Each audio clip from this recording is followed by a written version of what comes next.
వాళ్ళకి వాళ్ళ date of బర్త్కి తగ్గట్టుగా 42వ నెంబర్లో పేరు పెడితే శుక్రుడిని పవర్ఫుల్ చేస్తే పెళ్ళిళ్ళు అవుతాయి. అక్కడ ఒక తండ్రి స్థానంలో ఆలోచించాలి. అరే నా బిడ్డకి ఇలా వివాహం అవ్వకపోతే నేను ఎంత బాధపడతాను అని అలా ఆలోచించి వాళ్ళ వివాహానికి సంబంధించి ఏ నంబర్ పవర్ఫుల్లో చూసి దాన్ని ఉచ్చలోకి తెచ్చుకోవాలి. అలా తెచ్చుకోవాలంటే నెక్స్ట్ నెక్స్ట్ నెక్స్ట్ అని వచ్చిన ఎమ్మడే నెక్స్ట్ అంటే కుదరదు. ఒక్కోళ్ళ కోసం ఎంతో టైం స్పెండ్ చేయాల్సి వస్తుంది.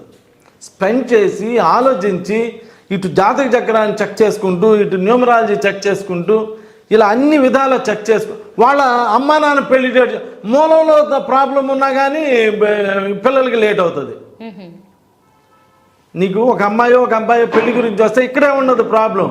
వాళ్ళ అమ్మ నాన్న పెళ్లి డేట్ మూలం కదా, అక్కడి నుంచి చూసుకుంటూ రావాలి. అక్కడ ముందేస్తే ఇక్కడ సెట్ అయింది మళ్ళీ. అలా సెట్ చేసుకొని అలా చేసి ఎంతోమంది వివాహాలు నా దగ్గరికి అయితే ఒక అమ్మాయి దగ్గర 35-40 ఇయర్స్ అమ్మాయి, వాళ్ళ అమ్మ ఆమె కలిసి వచ్చారు పెళ్ళి అవ్వలేదండి అని. అలా చూసి 1 వీక్లో పెళ్ళి అయిపోవచ్చు అమ్మ ఈ అమ్మాయికి, అంత మంచి టైంలో వచ్చారు.